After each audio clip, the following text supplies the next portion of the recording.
Hello and welcome to Value Hub. My name is Nino Baraka and I'm the founder of Value Hub. What we've designed here is basically the next generation project management tool, and we call it the Value Manager.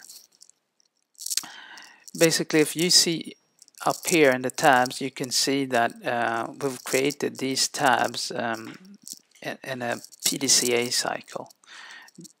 Plan, do, check, act. Plan, do, check, act. And it's a recursive cycle in order to allow us to evolve with our ID, basically. So if we look at the tabs up here, you can see that the goal is, what do we want to accomplish? The strategy is, the definition of strategy is how are we going to accomplish our goals? And what do we need to do to accomplish our goals? And how do we assess what we've done in order to be able to improve what we've done? As you can see here in the statement, we're using the customer development method because it's a systemic model for innovation, which allows you in an innovation process or in a startup to really work in reality and not just on the drawing board. It uses a lot of feedback. That's the core part of it, working interactively with your customer. And that's the major reason why we've chosen it.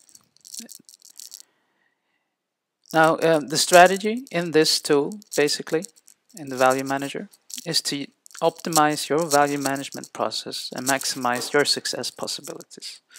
And the strategic methods that we've chosen in Value Hub are, systems theory approach, because that's the main foundation of what we've looked upon, because any system has a set of driving factors, results, and also feedback, and everything has to do with the fitness of those interactions, and that's what we're looking at. In the to-do up here, you can see that we have the support of what we described here, the water flow, and a set of projects or processes that needs to be created in order to accomplish what we need to accomplish.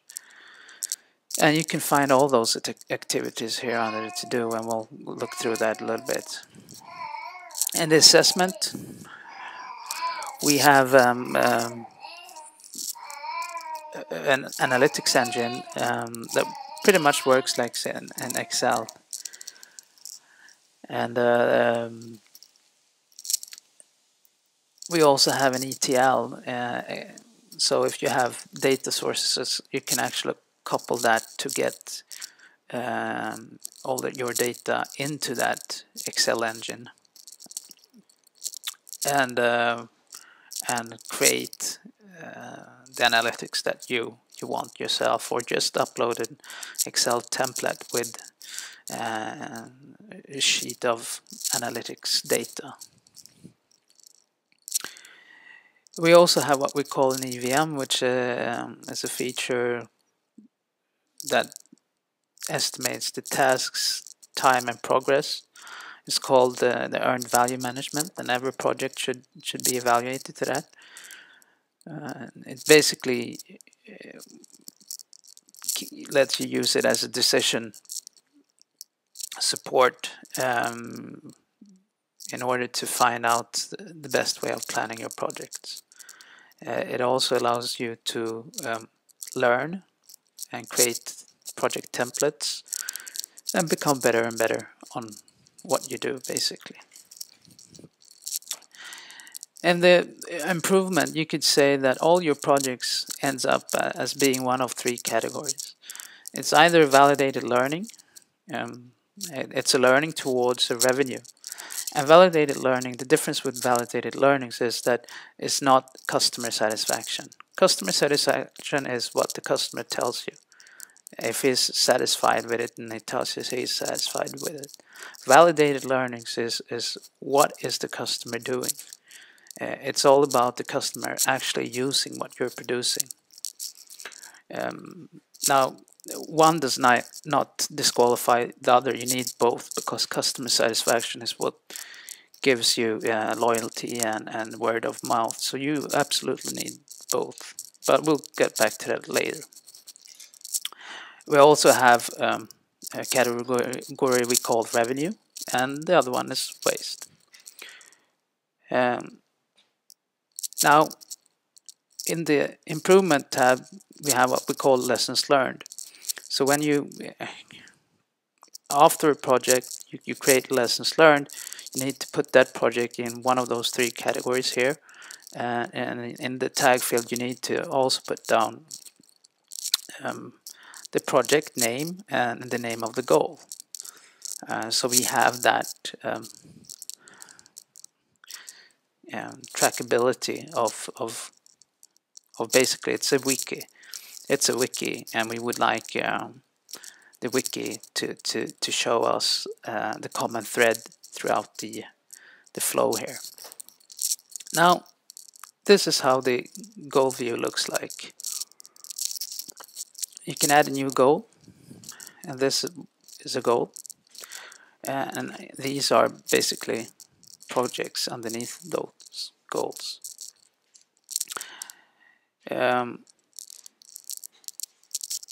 And within a project, let's edit the project here. We can also create milestones and tasks, basically. It's an easy setup, where instead of the traditional project management tools, you have the project, and within the project you have the goals. This is all about the goal. First of all, know what you want and what projects will actually allow you to fulfill that. In the strategy part, you have again descriptions. It's more a description of how, you could say it's a work description, and this will grow and evolve with your work, and this is relevant to your company and your descriptions. And then you have a document support manager here, where you have templates you can create. Microsoft Word templates, OpenOffice templates, and you can manage those templates here, and you could connect them to the different projects you have. In the to-do button, you have the Gantt chart, and what the Gantt displays here is, again, the goal, the project, milestones and tasks. You can highlight the critical chain, and you have some options here, cascade changes and so on. You can also open that in a new window, and you have the resolution you can work with. You have the projects again. You can add a project. Here we've created some templates, so we can create a template, and within that template you have a set of tasks that needs to be done, basically. Time registration, we'll get there.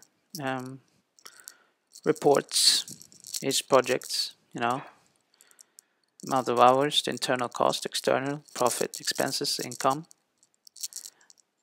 and to allow you to track and find the profitability in what you do. Task manager, again, all the tasks within a given project, or actually you have task lists that you could create as well and administers. And the time reports. Here we have, you can add status task. You can do that in the admin area here. You could select in a given day, how much you worked, what day, your fee, internal fee or external, description, and so on. Tickets. it's all about you can use it as an IT ticket system, or you can use it as a deviations, basically something that is not standard, and you can create such a ticket for that. Then you have the calendar, and you can see how it works, how it looks. You can also have views. You have like group views. You can see the resource usage and so on, and you can see the resource groups that you can create. And yeah, you have different different choices here. You can list it, you can print it. The assessment, here you have the EVM we talked about. And basically again, here, as I told you before, you have these three graphs: the planned value, the earned value, and the actual costs. Now the planned value is what you are supposed to produce, all the tasks that you're going to finish within a given time. Now let's say you spend more time and you produce less tasks. And that's what this chart is actually showing. It's actually showing that this is the planned value, the blue. But you've only, at this given time, you've only created this much value. That is your task list. And you actually spent this much time. So you spent more money, but you produced less value. And that's what these graphs are showing. It's basically showing here that, you know, the project was supposed to take 850 man hours. So far you've only earned up 275, but you wasted 468 hours. If you continue in this direction and this speed, you will actually end up with a project at 1445 hours instead of 850. And since you've only produced the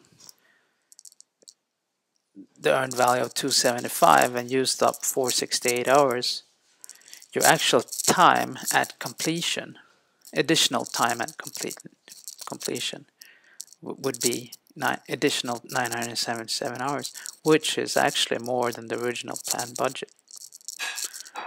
So you could say here, if we look here, we have actually a 21 day over budget when it comes to times. And currently, we're 2 work days behind schedule. So as a decision-making tool, you could actually say, are we going to continue with this, or are we going to close this project down? There you have the burn down, the traditional burn down, and also you have the analytics part, which is a quite large tool. So I'll show it to you separately. Here you have the wiki. Basically, it's lessons learned